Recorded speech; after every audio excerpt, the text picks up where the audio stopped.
case with the most horrifying twists you never knew. Number 1. Cold Case. The three-way relationship which ultimately led to a shocking and gruesome murder. Get ready to uncover the dark secrets of this case and join us as we take a closer look at the three-way relationship that leads to murder of what? Desiree Sunford and Scott Sunford. Desiree was a 30-year-old art teacher from Yakima, Washington, who lived with her husband, Scott, a veteran. She was beloved by her students for her creativity and empathy. Desiree and Scott had married in 2003 and appeared to be deeply in love. They enjoyed cycling together, but beneath the surface, their relationship was troubled. It wasn't until after Desiree's murder that the true cracks in their marriage were revealed. 9/11 Call. The evening of April 7, 2013 was one Scott Sunford would never forget. Upon his return from a business trip, he was unable to contact his wife, Desiree, and grew concerned. Adding to his worry was the fact that his high-end alarm system had gone off the previous night, but he dismissed it as a technical issue. Scott called 911, and when the police arrived, he was already parked in the driveway, brandishing a gun at his own house. The police found Desiree dead on the bedroom floor, with multiple gunshot wounds. Scott's odd behavior and possession of a weapon added to the mystery surrounding Desiree's murder. Desiree's murder shocked the police when they found her lifeless body in her bedroom. She had been shot 9 times and left to die alone. With bullet casings and a clear shoe print, it was evident that a brutal murder had taken place. The investigation began with her husband Scott, whose strange behavior puzzled Detective David Johnson. Scott showed no concerns for his wife's death and instead talked about his gun license, raising suspicion. In the meantime, Desiree's mother was devastated by the loss of her daughter. Paige Blades.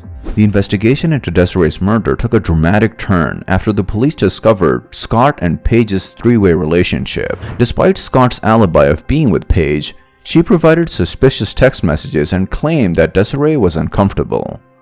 However, the investigation stalled until a DNA test on Paige's baby revealed Scott was not the father, pointing towards her possible involvement and reigniting the case.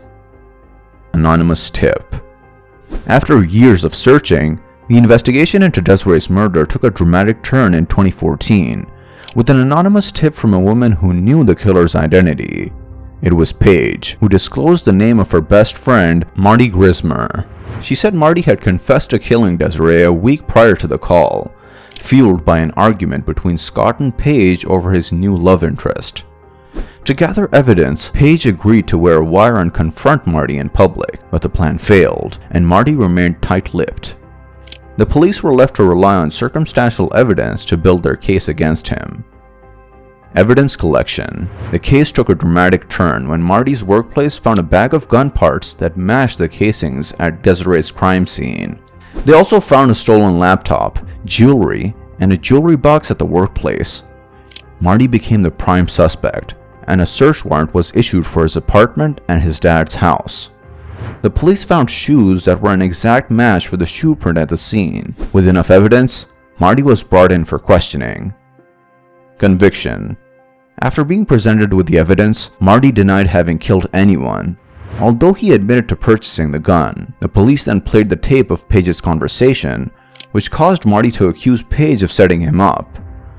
Nevertheless, there was no proof to support this claim, and Marty was charged with first-degree murder. The investigation into the brutal crime left the community on edge.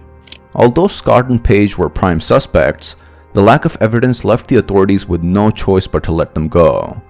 All eyes turned to Marty, who was the only one convicted, and handed a hefty 15-year sentence. Marty never confessed to the crime, but he did admit that the evidence against him was overwhelming. Despite the suspicion that lingered in the air, the court deemed Marty as the perpetrator of the crime. The community couldn't help but wonder if justice had truly been served. The prosecution presented a compelling case, but some still question if there was more to the story.